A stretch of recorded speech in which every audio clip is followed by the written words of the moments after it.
एक पुराना गाना याद आया बत्रा साहब। ये क्या हुआ, कैसे हुआ, कब हुआ, जब हुआ, छोड़ो ये ना पूछो।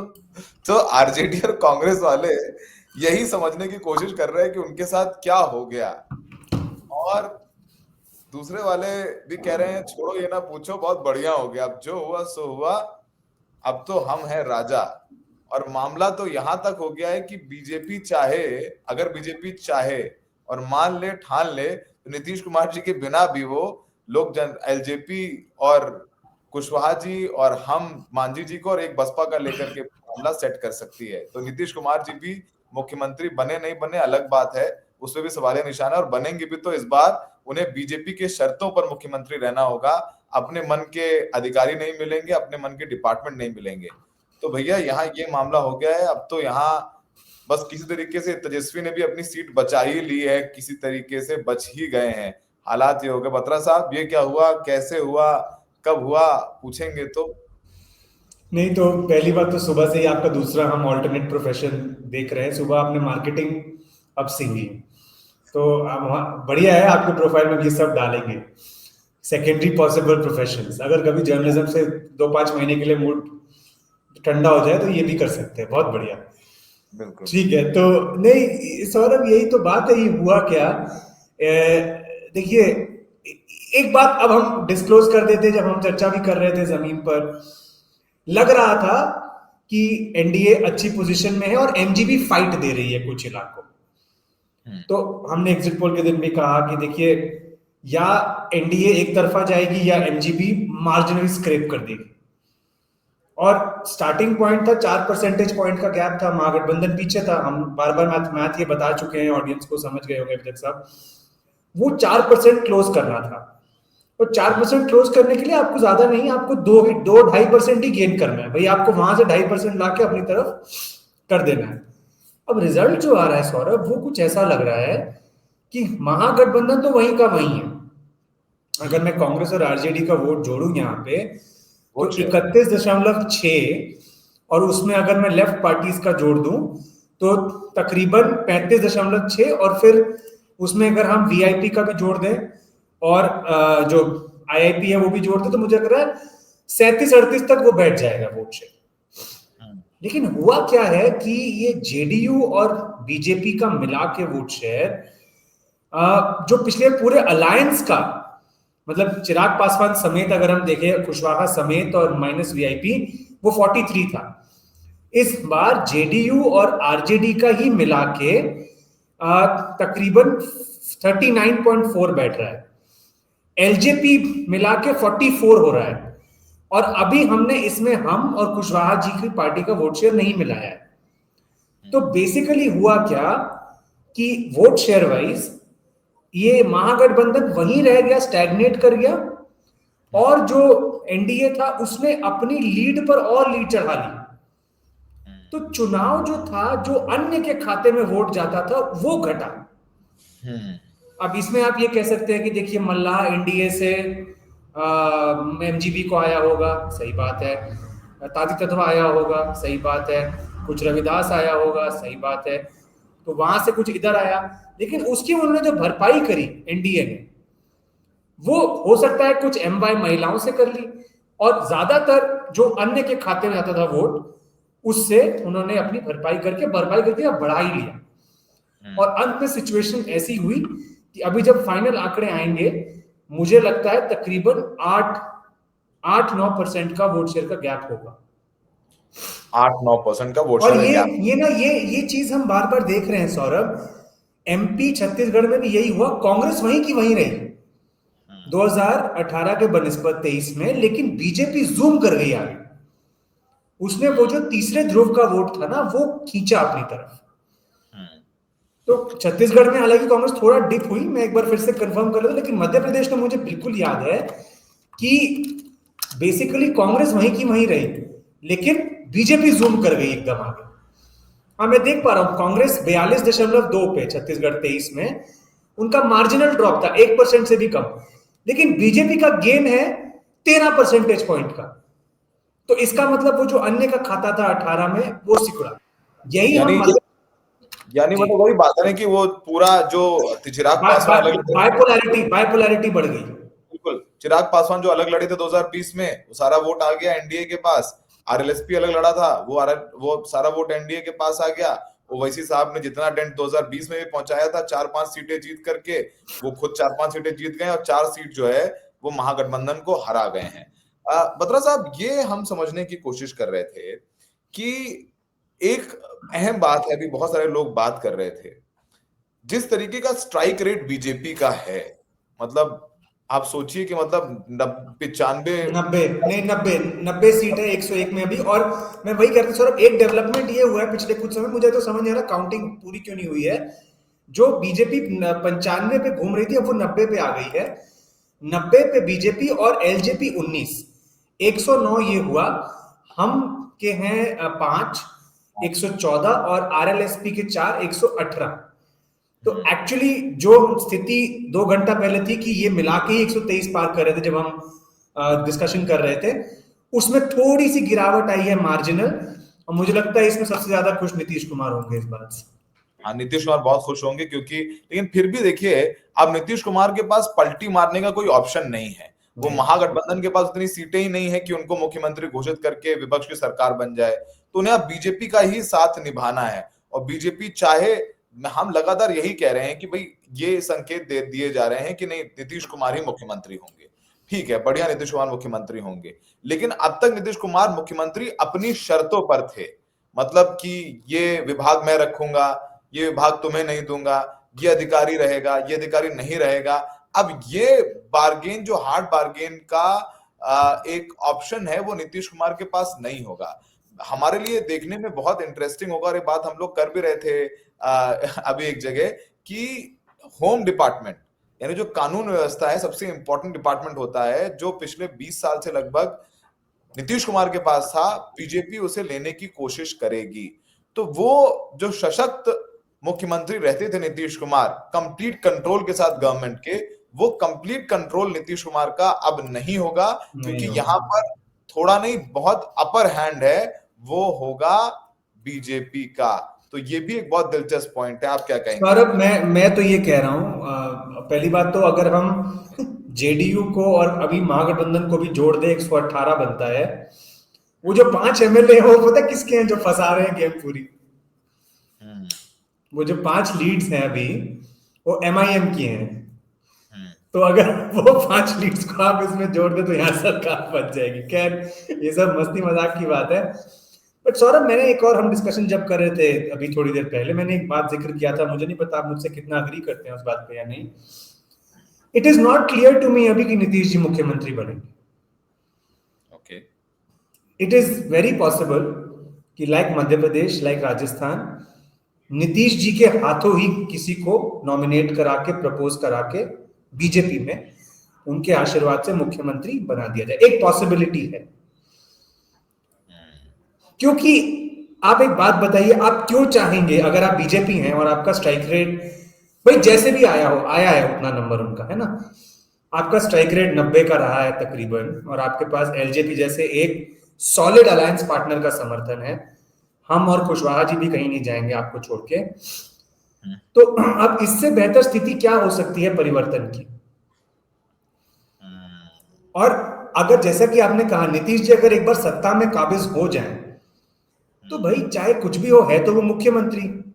आगे पीछे क्यों बीजेपी रिस्क लेना चाहेगी, अगर अंततः उनका गोल बिहार में स्वयं सत्ता पाना है? और उन्होंने नीतीश जी को अभी तक तो सम्मान से ही ट्रीट किया है, नाम अनाउंस नहीं किया, मैं मानता हूं इस बात को, लेकिन कोई तिरस्कार भी नहीं हुआ है उनका। उनको इक्वल नंबर ऑफ सीटें दी, हर नेता ने उनका नाम लिया, उनके चेहरे पे, मेरा मतलब है ये ऑप्टिक्स के लिए, ऑफ कोर्स और भी कर सकते थे, बट ऑप्टिक्स के लिए मैं कह रहा हूं। अगर इस पूरे गेम का कंक्लूजन इस बात से हो कि नीतीश जी के आशीर्वाद से अगला भाजपा का मुख्यमंत्री बन रहा है, मुझे नहीं लगता कुछ गलत होगा इसमें। नीतीश जी का वोटर भी नाराज नहीं होगा, नहीं, क्योंकि हम नहीं, तो जर्नलिस्टिकली बद्र साहब, मुझे, हमें नहीं लगता है ऐसा कि अगर नीतीश जी नहीं होते ना, तो बीजेपी जिस जगह पर खड़ी है यहाँ पर, वो जो नीतीश कुमार की पॉपुलैरिटी है महिलाओं में, और हम लगातार बोल रहे हैं, जो जीविका दीदी कम्युनिटी मोबिलाइजर जिन्होंने नीतीश कुमार बीजेपी के लिए शायद जो बीएलए की तरह बूथ लेवल एजेंट की तरह काम किया है, वो बीजेपी स्थिति में नहीं होती जहां पर आज है। वो नीतीश बिल्कुल कुमार मतलब 100% अग्रीड सौरभ। लेकिन लोकसभा देखिए, फिर वही बात है जो बात हम लोग शिवम विज भी कह रहे थे दूसरी जगह पर, कि अंत में हमें भी लग रहा था, लेकिन अच्छा पॉइंट, इंपॉर्टेंट पॉइंट ये है कि लोकसभा में यानी केंद्र में या बीजेपी की सरकार, मोदी सरकार है, वो जेडीयू की बैसाखी, जेडीयू और टीडीपी की बैसाखी पर है। अभी तो वहां तक पर नीतीश कुमार के पास एक अपर हैंड है कि वो मोदी नहीं, सरकार केंद्र में दबाव बना के रखे। बिल्कुल मैं मानता हूं इस बात को। पर मेरा संशय किस बात से आ रहा है आप ये समझिए, मध्य प्रदेश में एकदम सेम मॉडल यूज किया गया था बीजेपी द्वारा।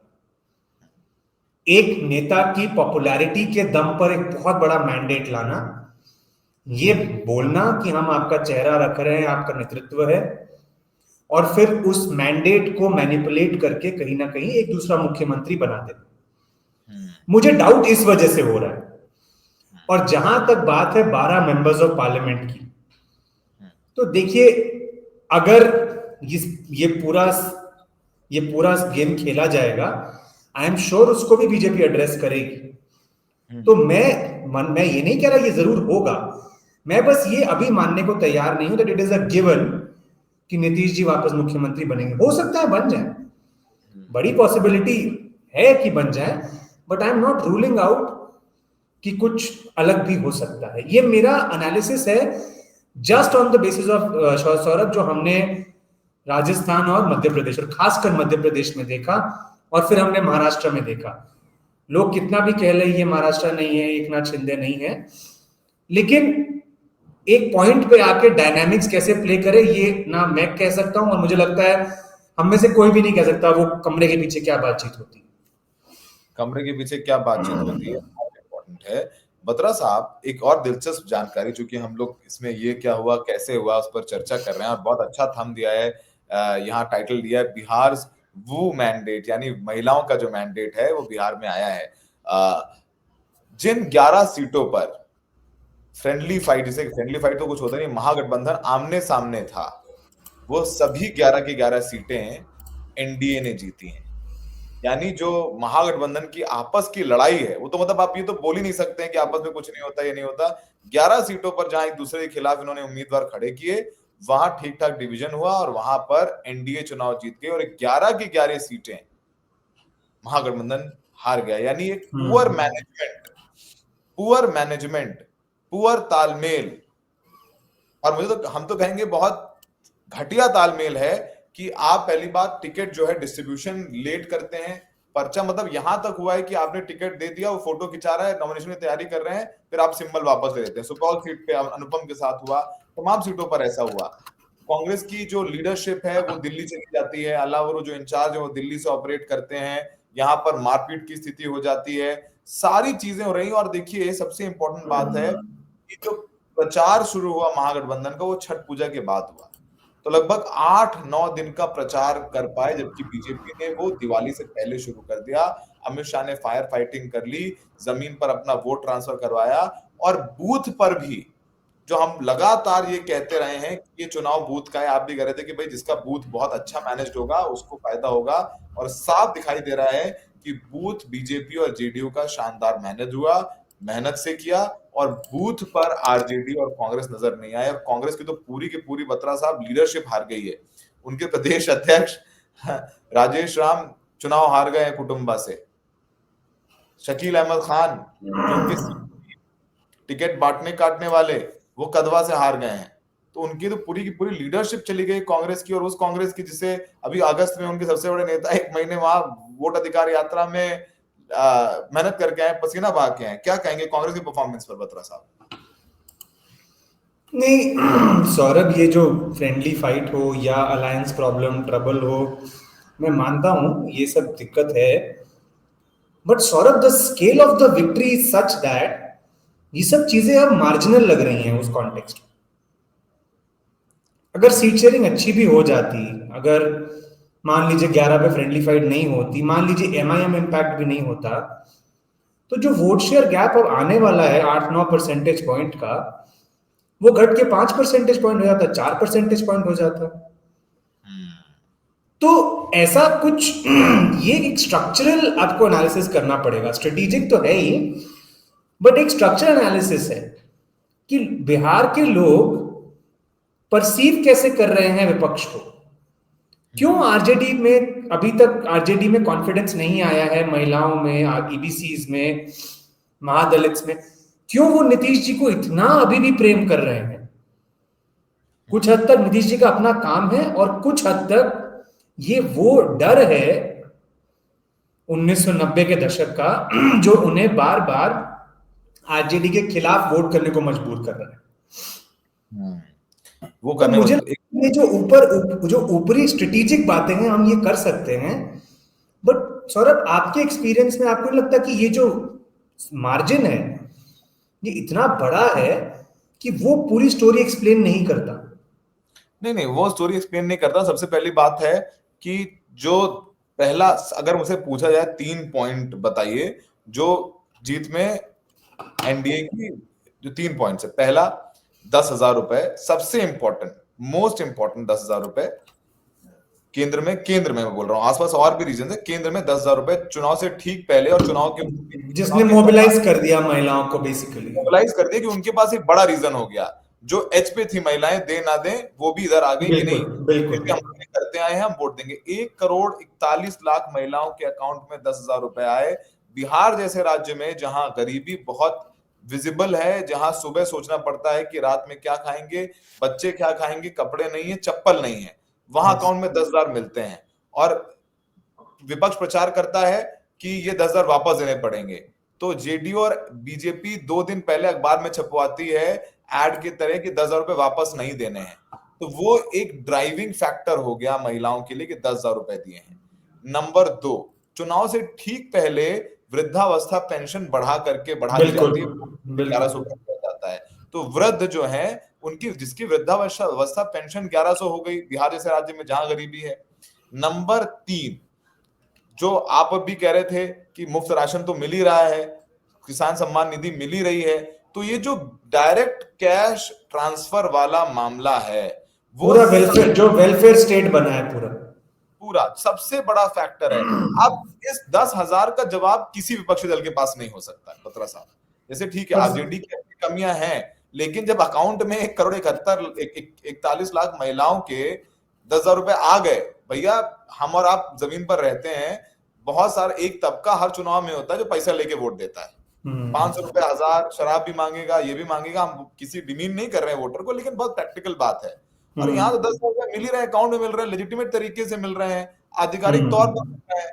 दूसरा, नीतीश कुमार के खिलाफ एंटी इनकम्बेंसी खत्म हो गई। वो तब खत्म हो गई जब वो बेचारे हो गए, नीतीश जी की तबियत खराब है, नीतीश जी हाईजैक हो गए हैं, आखिरी चुनाव है उनका, आखिरी चुनाव है। तो वो जो उनके खिलाफ एंटी इनकम्बेंसी होनी चाहिए, वो सिंपैथी में तब्दील हो गई। उनके लिए लोगों के दिल में दया आ गई। उनको लगा कि यार ये तो नीतीश जी का आखिरी चुनाव है, दे दो, नहीं बनेंगे, उनको बनाना है, रेलेवेंट रखना है, सबके हैं नीतीश। तो ये चौथा, नीतीश कुमार की इमेज 3 है। देखिए कुछ भी कहिए, इस बार एक तबका, जो मुझे पता है कि जेडीयू के एक रैंक के लोग जो थे वो चाहते थे कि उनके बेटे निशांत को पॉलिटिक्स में लाया जाए, उनको नीतीश कुमार का उत्तराधिकारी बनाया जाए, लेकिन नीतीश कुमार बिल्कुल राजी नहीं हुए अपने बेटे को पॉलिटिक्स में लाने के लिए। उन्होंने कहा कि मैं लगातार जीवन भर परिवारवाद के खिलाफ बोलता आया हूं, मैं किस मुंह से अपने बेटे को पॉलिटिक्स में लेकर के आऊंगा। तो अपने बेटे को पॉलिटिक्स में नहीं लाए। तो नीतीश कुमार के खिलाफ जो नाराजगी थी वो सिंपैथी में बदल गई। ऐसा कुछ था नहीं कि नीतीश कुमार का विरोध हो।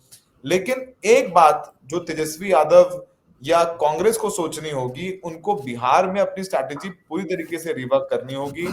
वो कुछ भी अपने वोट में ऐड नहीं कर पाए। मुकेश साहनी एक बहुत बड़ा फेलियर रहे, और शायद अगर वो टिकट बंटवारे को पहले सल्टा करके एक, जैसे आप भी बोल रहे थे, एक दलित और एक मुस्लिम 2 डेप्यूटी सीएम अनाउंस करते और पहले करते, और उसकी मैसेजिंग करने का टाइम होता, तो शायद एक फायदा होता। लेकिन जिस तरीके की लीड है, जिस तरीके का रिजल्ट है, उसमें तो अब तो लगता है सब ऐसा होता वैसा होता, सब बेमानी लगता है। क्या कहेंगे बत्रा साहब? नहीं सौरभ सही कह रहे। देखिए मैं तो शुरुआत से कह रहा हूं, अगर हम 2020 का चुनाव देखें, एक 4 परसेंटेज पॉइंट का स्ट्रक्चरल डिफरेंस था बेसलाइन। है ना। वो चुनाव ऐसा था जहां नीतीश कुमार अनपॉपुलर थे, वो चुनाव ऐसा था जहां ठीक है कोविड का काल था, लोग नाराज भी थे, और वो 4 परसेंटेज पॉइंट का जो गैप था, तेजस्वी ने वो चुनाव बहुत अच्छा लड़ा था, उसके बावजूद 4 परसेंटेज पॉइंट का गैप था, अगर हम आज के अलायंसेस को देखें तो आप स्टार्ट कर रहे थे, देखिए इसको समझिए, अभी ये बहुत कठिन चुनाव था ये महागठबंधन के लिए। मैं ये काफी दिन से कह रहा हूं आपके शो पे, 4 परसेंटेज पॉइंट का गैप तब था जब नीतीश कुमार अनपॉपुलर थे, बीजेपी उनसे नाराज थी, बीजेपी उनको हटाना चाह रही थी, और दूसरा तेजस्वी ने एक बहुत अच्छा कैंपेन लड़ा था। अब क्या हुआ कि नीतीश कुमार पॉपुलर हो गए, जैसा कि आपने कहा मल्टीपल रीजंस, उसमें वो स्कीम भी डाल दीजिए, सिंपैथी भी डाल दीजिए, एलजेपी इधर आ गई, तेजस्वी का कैंपेन लेट शुरू हुआ, उसमें एक कारण क्या रहा जिसका हम जिक्र बहुत कम हो रहा है आज, और मुझे नाराजगी है नेशनल मीडिया से, जिन्होंने प्रशांत किशोर को इतना स्क्रीन टाइम दिया चुनाव से पहले, ऐसा लगा कि बिहार में वही चुनाव लड़ रहे हैं और आज डिस्कशन ही नहीं हो रही है उनपे। तो प्रशांत किशोर ने क्या किया, वो सारे अच्छे अच्छे मुद्दे उठाए युवाओं के जो तेजस्वी उठा सकते थे, और तेजस्वी के पास जब मुद्दे नहीं बचे तो तेजस्वी को कुछ अनरियलिस्टिक प्रॉमिस करना पड़ा, ठीक है। तो ये सब मिला के एक ऐसी सिचुएशन बन गई जहां महागठबंधन के लिए कोई चीज वर्क नहीं कर रही थी एक्सेप्ट पुरुष युवाओं की नाराजगी नौकरियों को लेके। इसके अलावा हम भी जब फील्ड पे थे, एक फाइटिंग चांस हम एमजीबी को इसीलिए दे रहे थे क्योंकि देखिए हो सकता है इनको पुरुष युवा इनकी जो नाव है उसको पार लगा दे, और इसीलिए अगर आप एस्टिमेट देखें, कोई भी किसी भी एनालिस्ट ने, किसी भी, चाहे वो राइट लीनिंग लेफ्ट लीनिंग, हालांकि हम तो इसमें मानते नहीं, बट कोई भी महागठबंधन को 125 के ऊपर नहीं दे रहा था, लेकिन जो अपर एंड था एनडीए का वो 140, 150, 160 पहुंच रहा था एस्टिमेट्स में। हमेशा से ये बात सत्य थी, एमजीबी जस्ट जीतती और अगर एनडीए जीतती तो वो बड़ा जीत सकती थी, लेकिन इतना बड़ा जीतेगी ये लगता है कि ये जो आखिरी 30-40 सीटों का जो गैप है, ये कहीं ना कहीं मुझे लगता है चौंकाने वाला आंकड़ा है, और इसमें भी खासकर बीजेपी और एलजेपी की सीटें। देखिए जेडीयू और गरीबी से मुझे कोई डाउट नहीं था, ये आप और हम कब से बात कर रहे थे, जेडीयू की चुनाव था, लेकिन बीजेपी की सीटों पर, एलजेपी की सीटों में, खासकर पुरुषों में, मैंने भी कहीं और इंटरव्यू दिया तो मैंने एक बात बोली, उनको अच्छी लगी, मैं रिपीट कर देता हूं, महिलाओं ने एनडीए में हर अलायंस पार्टनर के सिंबल में नीतीश को देखा, बिल्कुल, लेकिन पुरुषों ने थोड़ा भेदभाव किया, ऐसा लग रहा था हमको फील्ड पे।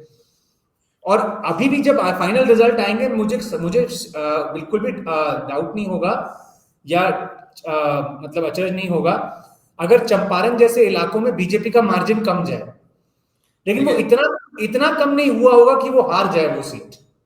अब देखिए 3 सीटों में जो जीत का अंतर है, देखिए चुनाव तो क्लोज है ही ना, जीत का मार्जिन तो क्लोज है ही है, आप समझ लीजिए चुनाव कितना क्लोज है कि अब वो सीटों में रिफ्लेक्ट नहीं हो रहा है, लेकिन जमीन पर 3 सीटें हैं जहां पर जीत का अंतर 100 से भी कम है। संदेश ऐसी बिरली सीटें होंगी, 27 वोटों से जीती है, सिर्फ 27 वोटों से जीती है जेडीयू। ब्रह्मपुर सीट है जहां आरजेडी 35 वोटों से जीती है।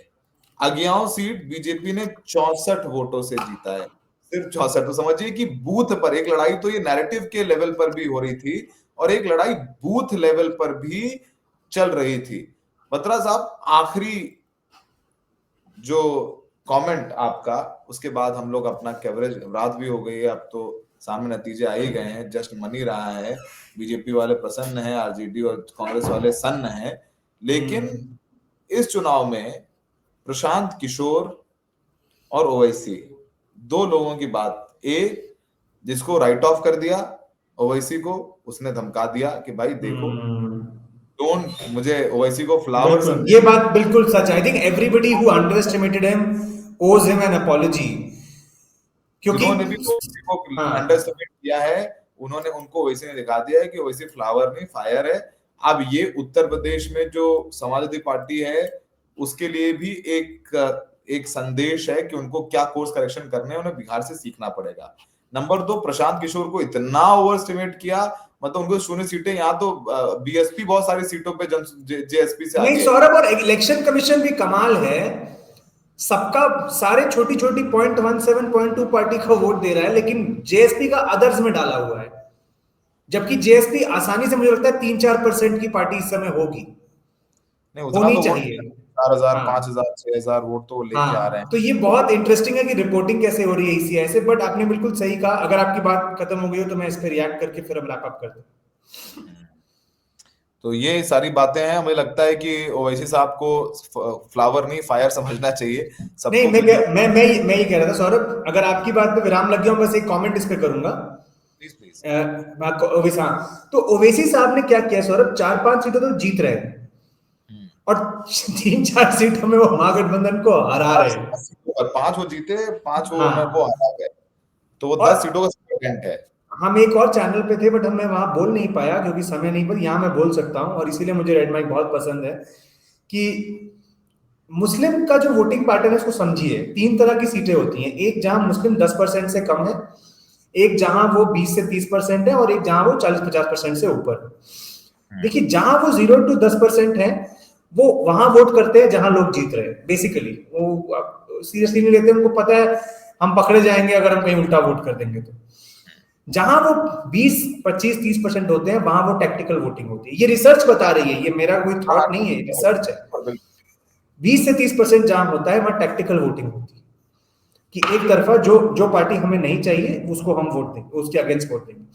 जहां ये 40-50% से ऊपर होता है, वहां बंटवारा होना शुरू हो जाता है। उनको लगता है हम जीतना तो हम में से ही किसी ऐसी पार्टी को जिसको हम सपोर्ट करेंगे।